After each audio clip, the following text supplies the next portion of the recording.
الخطر الحقيقي ماشي هو تواجه شي حاجة كترعبك، ولا تقطع شي عادة كتعذبك، ماشي حتى تغامر ولا تخسر شي خدمة كتحرقك نفسيا وجسديا، ولا حتى تهجر بلاد كتكسر فيها الأحلام وكتسد عليك البيبان. الخطر الحقيقي راه هو تبقى عايش غير بحال اللي دايز مرور الكرام، بحال شي ظل كيدوز بلا أثار، بحال شي واحد واقف بلاصتو والدنيا كتمشي قدامو بدون ما يحرك ساكن. عارف شنو اللي كيضر بصح؟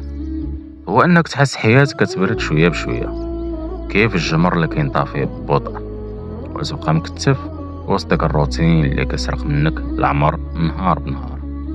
كتفيق الصباح بنفس ثقيل، وكتولي تمشي تنعس والقلب ديالك عامر بالاسئله: علاش انا هنا؟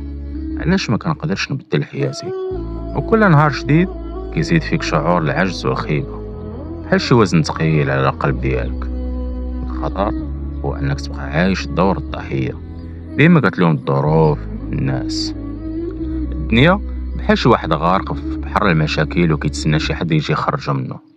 كتولي حياتك غير شكاوي وتذمر، وكل حلم كان عندك كيموت وسط هاد الضجيج ديال الافكار السلبيه.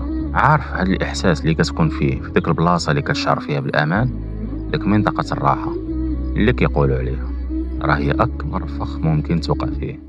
كتبان مريحه ولكنها كتنشف الروح ديالك شويه بشويه، كتعيش غير نهار بنهار بلا حماس بلا هدف، بحال شي شجره يبسات ولكن باقيه واقفه. ما كاينش الخطر في التغيير ولا في المجازفه، الخطر راه هو انك تعيش حياتك ديال انتظار، كتسنى الوقت المناسب، الفرصه الذهبيه، او حتى شي معجزه تهزك وتبدل حياتك. ولكن الواقع هو ان الحياه ما كتسنى حتى واحد، ما كتعطيش الناس اللي كيبقاو غير كيتسناو. خاصك تتحرك، خاصك تكسر ديك القيود اللي كتحبس فيك الطاقه. جرب، غلط، تعلم، وعاود عاوتاني. راه الطريق ما غاديش يكون ديما مفروش بالورود، غادي تعيا، غادي تحس بالضعف، وغادي يجيك الوقت اللي باغي تستسلم فيه. ولكن كل خطوه صغيره كديرها كتشعل فيك شعله جديده، كتقربك خطوه نحو الحلم اللي كنتي ديما كيبان لك بعيد.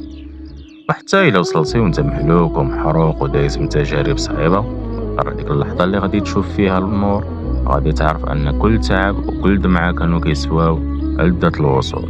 لذة الوصول كتشفي الجراح وكتهزك الفوق، بحال هذاك اللي كيطلع من فوق الجبل عالي وكيتنفس اول نسمه ديال الحريه.